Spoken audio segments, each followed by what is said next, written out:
Yan na. Ito po tayo, muli magbabalik sa Marathon TV. At pag-uusapan natin ngayon, ang pagiging pogi. Well, actually, kita-kita nyo naman ng pogi ako. Pero bibigyan ko kayo ng 5 rules para sa pagiging pogi. Una, number 1, siyempre, magaling kang pumorma.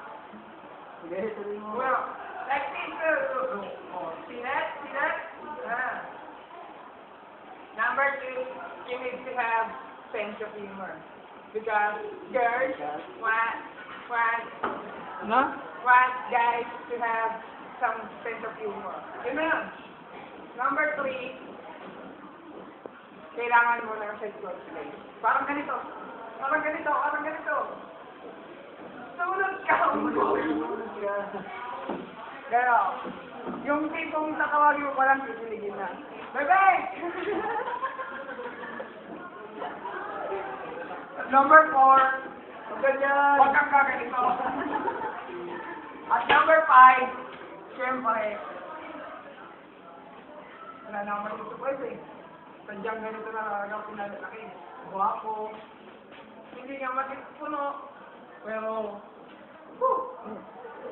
feeling, sexy, hot, you know. Paano ba dumiskart sa babae? Ganito lang yan, so bang Sige. bigyan ko kayo na yung instructional. Ayaw. 1.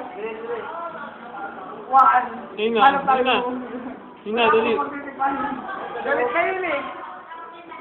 Maghanap ka. Sino ba? Makina. Come here.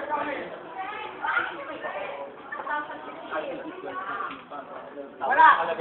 Sino ba yung kaya mo mag-survive? Girit! Wait lang ha, ang layo eh. Hindi ko ano, dalang tao. Mamaya na. Post mo yan. Post mo yan, men. Tama na, pumukha ko na nakaharap mo ay cellphone mo. Hindi na, ano pa? Ayun o. Yan.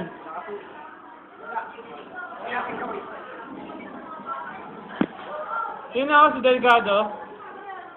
Oh, yun na. Tagal? Ayun na, sabahas na kayo ng Sige. instructional sa kaniligaw. Magkano daw? Ang Facebook namin yan eh. May pamamagyan ko paano maligaw. Pwede ka pa namin maligaw, ano? Alright, wasog.